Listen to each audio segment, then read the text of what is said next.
Hello everyone, welcome to my channel. My name is Pooja Nain and I'm a chemistry teacher by profession. So I've started this YouTube series for all the students who are going to take their board exams this year for chemistry class 12th. That is in 2024. So my concept is basically to give a very quick revision of all the topics of chemistry for class 12th. As we go forward, we'll be completing the entire chemistry syllabus, let's say in 1 month or so. And so basically, it's a very quick revision that you're going to see. And you can also join my Telegram channel, which I'll be giving a link down below.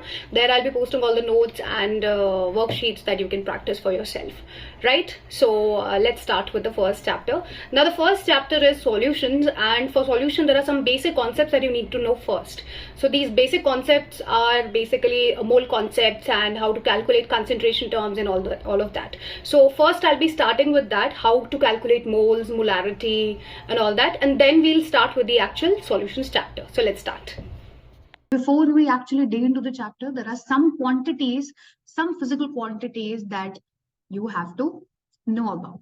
These are the 7 physical quantities which were called as the fundamental quantities, and it was given by Standard International.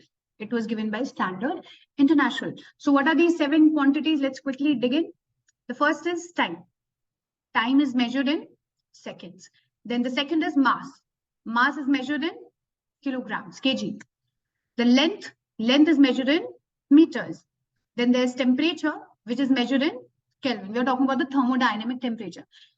Here you have to say that time and temperature has T as the symbol. Now, what is the difference between the two? Small t stands for time, but capital T stands for thermodynamic temperature. That is Kelvin. Okay. Then there's next, that is electric current. This you're going to talk about in detail in your physics class. It is measured in terms of ampere. Then there's light intensity, which is measured in candela. And then the last quantity, that is the amount of substance. This is measured in moles.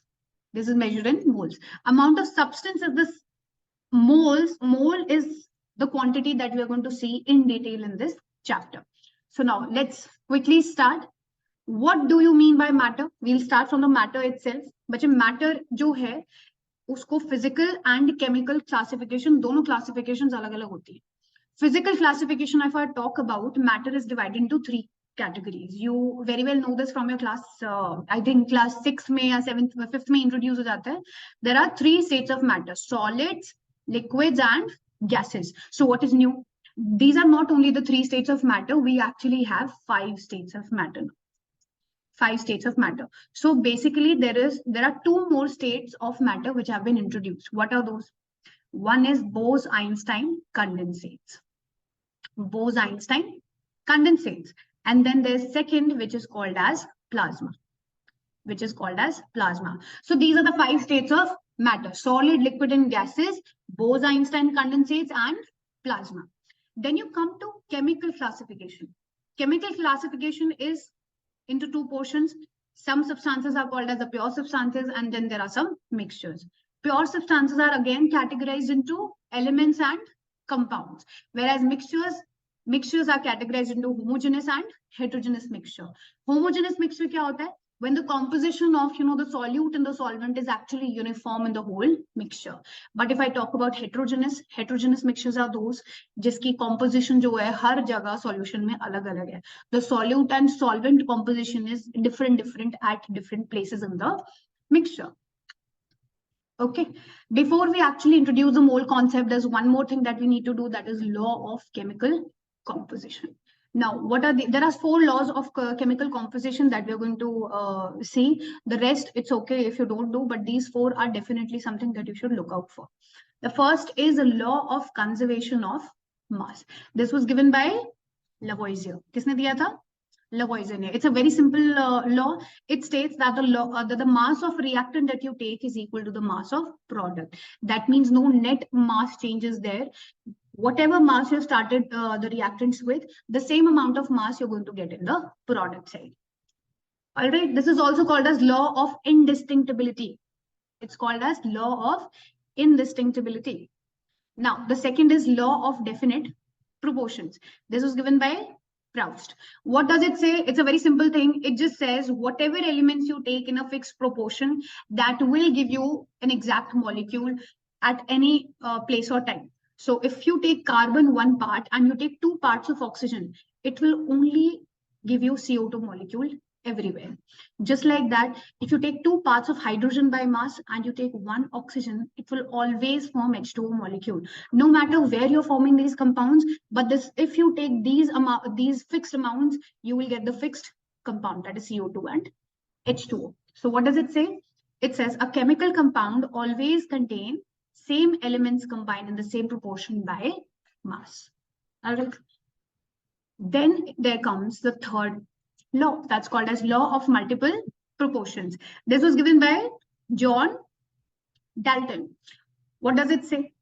It says when 2 elements combine to form 2 or more compounds, different mass of one of the elements and the fixed mass of the one with which it combines always forms a whole number ratio.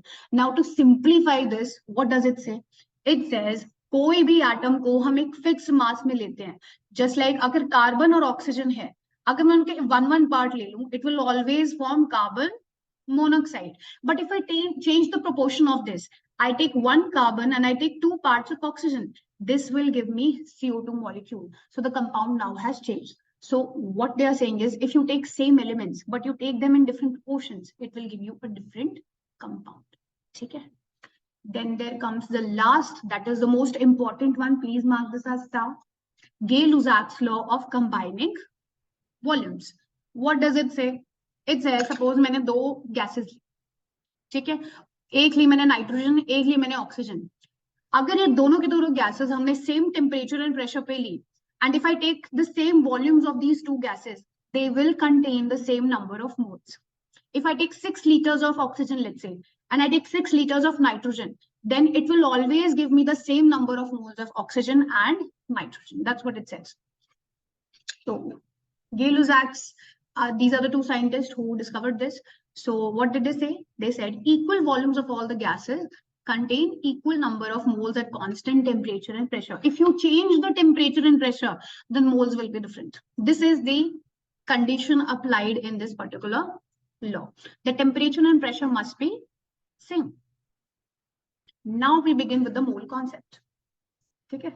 So let me tell you what is moles. Moles is nothing. It's just a particular amount, and that amount corresponds to 6.023 into 10 to the power 23. Just like 1 kg has 1000 grams, है ना? वैसे 1 mole consists of this amount, 6.023 into 10 to the power 23, which is also called as Avogadro's number. क्या बोलते हैं इसको? Avogadro's number. Moles are determined by small n. This is the symbol that you're going to use in the later classes also. Na molecules, that means 6.023 into 10 to the power 23 molecules. These many molecules at standard temperature and pressure always occupies this fixed volume, which is 22.4 liter, which is 22.4 liters. Now, what do you mean by the standard temperature and pressure? मतलब हमने standardize कर दिया temperature and pressure. इस पे जो भी calculations है, उसके according ये 22.4 liters volume occupy करेगा. कौन occupy करेगा? इतने molecules 22.4 liters volume occupy करेंगे at STP. Now, what is the standard temperature? It is 273 Kelvin. And what is the standard pressure? 1 bar. If we change this temperature and pressure, then no longer it will be 22.4 liter. फिर थोड़ा सा up and down जाएगा इनका volume. But standardized temperature and pressure पे, this is the volume occupied by Avogadro number of molecules. Okay. Now, the next is molecular mass. But your molecular mass is basically the mass occupied by one molecule. Let's say there's CO2. CO2 का अगर हमको molecular mass निकालना है, what it will be? It will be the mass of carbon plus 2 into mass of oxygen. So what is the mass of carbon? It is 12. Plus what is the mass of oxygen? That is 16. And when you add this up, you will get 44. So that is 44. Molecular mass जो है वो कैसे calculate होता है?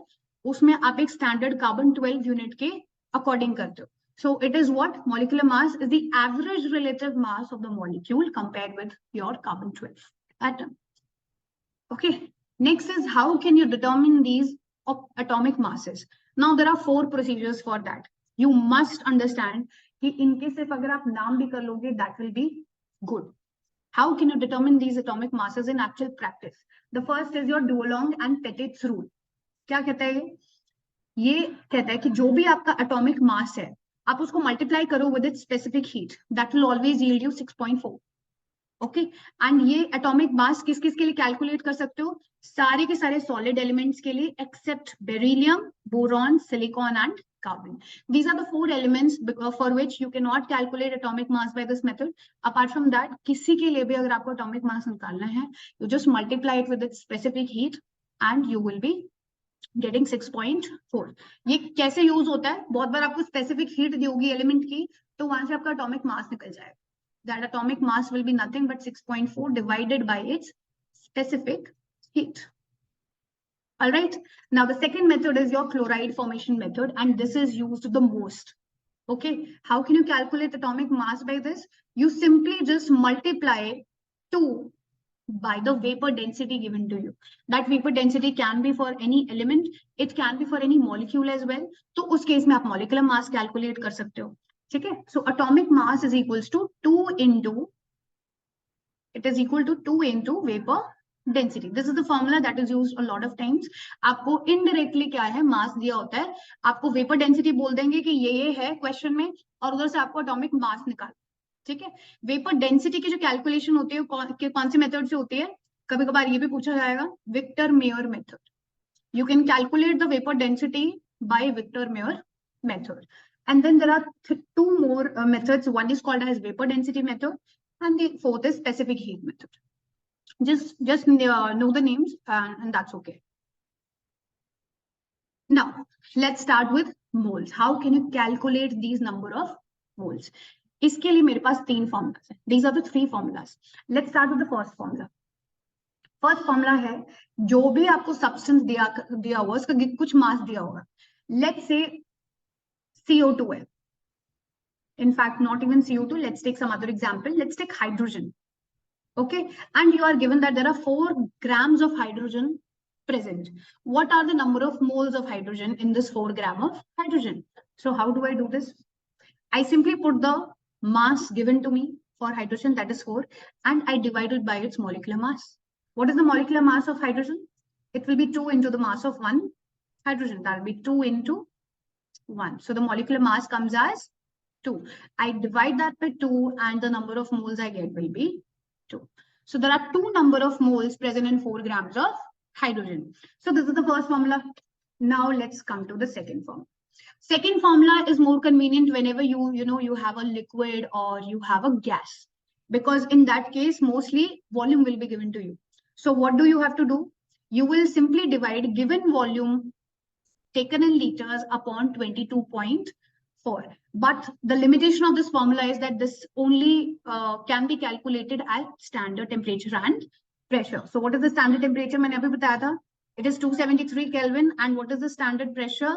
It is 1 bar. So if STP or NTP is mentioned in your question, that is normal temperature and pressure, then only you can use this formula, given volume upon 22.4.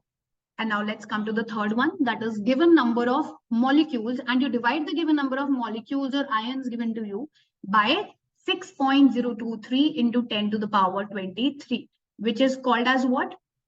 Avogadro's number. Okay, so whatever the molecules are given to you, you just divide it by Avogadro's number and you will get the number of moles from that as well.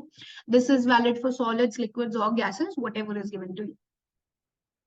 Now let's see how to calculate some of the molecular masses. I'll take 4 examples and uske according hum dekhenge ki how to calculate molecular mass.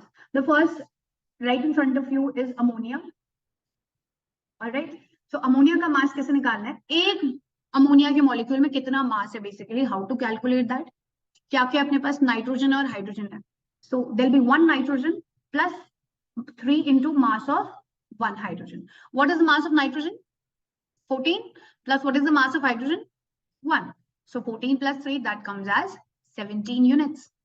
So what is the molecular mass of ammonia? It is 17. Just like that, let's calculate the molecular mass of H2O. That is 2 into mass of 1 hydrogen plus oxygen. So this comes as 2 into 1 plus oxygen ka mass is 16. So overall it comes as 18. All right. Now let's come to the third molecular mass, that is your glucose. Let's calculate the mass of glucose. Guys, how will you calculate? 6 into carbon plus 12 into hydrogen plus 6 into oxygen. So that'll be 6 into 12 plus 12 into 1 plus 6 into 16. When you do the calculations right, you will get 180 units, and that is the mass of glucose. Okay, just like that, you try to calculate the molecular mass of NH2CO NH2. This is called as urea. This you must know. Urea के बहुत सारे questions आते हैं. उसमें हो सकता है बहुत बार आपको ऐसे molecule का formula नहीं दिया. It is just written urea. So you should know कि urea is this NH2CO NH2. If you do the calculations right, you will get 60 as the answer. Okay. All right.